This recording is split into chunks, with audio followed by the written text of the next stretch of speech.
Today on FletchTALKS, more with Circe Link and Christian Nesmith. School Crossing is an intense drama about a retired police detective who takes a last stand against school shootings by placing himself in front of his local elementary school, upsetting the community and the political forces around him.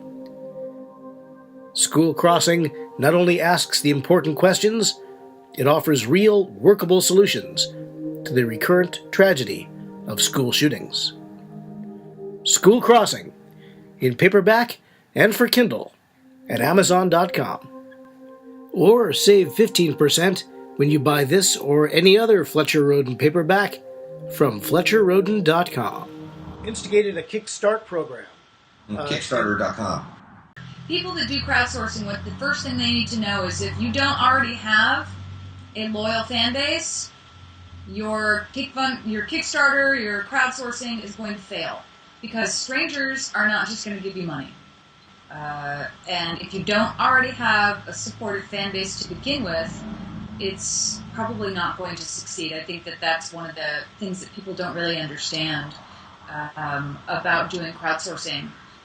It's really wonderful because it excites the fans, it gives them a chance to be involved, it gives them a chance to be patrons of the arts.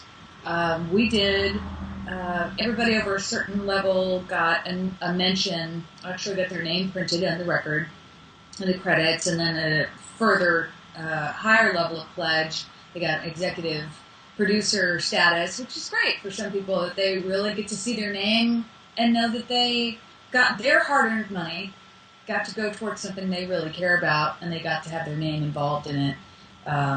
It's a really wonderful way to interact with the people who already love you. It's exciting for new fans, too, and we did pick up some new fans through Kickstarter, but primarily it was a way for us to engage with an audience that we already have.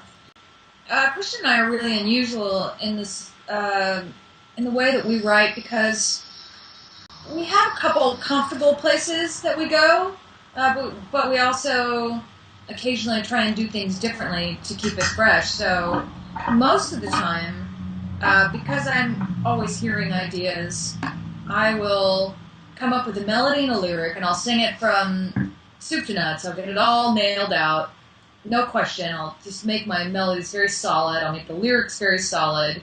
Once I get to that stage, then I'll bring it to Christian and I'll say, hey, I've got a new idea.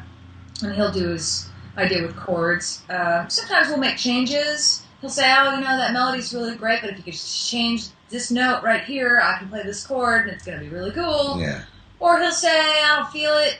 I don't get this song. Yeah. Sometimes we'll get together and say, let's write a song from the ground up. We'll just sit down, we'll get a pad of paper, and he'll have a guitar part, and he'll have a melody, and he'll say, I really want you to sing this melody, and I'll try and learn it right then, and maybe we'll come up with some lyrics on the spot. Sometimes I'm noodling around the house, and she'll take that guitar piece that she likes and run away and go write something over that. So we have a lot of different ways in which we write together. We really expanded the way we write together. We wrote a couple musicals actually that didn't go anywhere. We got engaged to write a musical and it was a big, sad nightmare. But what was cool about it was that we were forced to write in a different way, which was as an artist, as Circe Link the artist, I was writing for these characters. This was their dialogue. And so I read a lot of Sondheim and tried to understand the difference in that kind of writing. And Christian and I really forced ourselves to explore different ways in which we could get those stories out, get those lyrics out, not only with the specificity of a lyric, but using the lyric with the right moment of the melody, with the right chord to give you that subconscious lift. Yeah, to create the emotion at the time. Yeah. You should also know that Circe is unbelievably prolific in her ideas and in the nucleus of her creation. I think that at this point she's got 300, 400, 500 ideas of songs just in the backlog that are just floating around. Yeah, if I ever get writer's block, it's really not a problem. I'll just go back and fish something out. Yeah. Nice. Now you guys are partners in music, and you're also romantically linked. Is it fair to say that? Very much. How long has this been going on? About the same amount of time we've been working together. It just sort of fell together at the same time. And that's 12 years. Nearly. Very nice. What's the key to having such an affectionate and healthy relationship?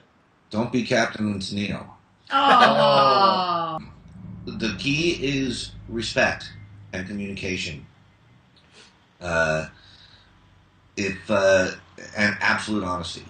Yeah. Absolute honesty. It's even the stuff that you think, God, I could never tell that to anybody.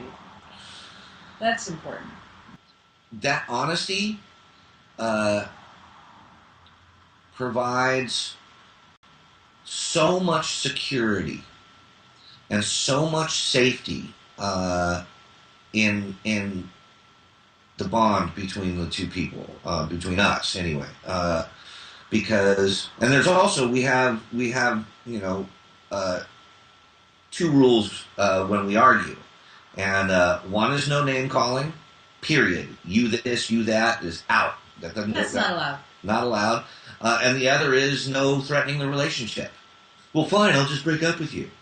No, that's stuff, because we love each other. So if we have an argument or we disagree about something, even if that something is about one or the other's problem, we know that both of us are trying to get to a place where we can fix the problem. Yeah. And it is not about accusations or blame or better than, and that has been established by that honesty. Next time, even more with Circe Link and Christian Nesmith on FletchTALKS.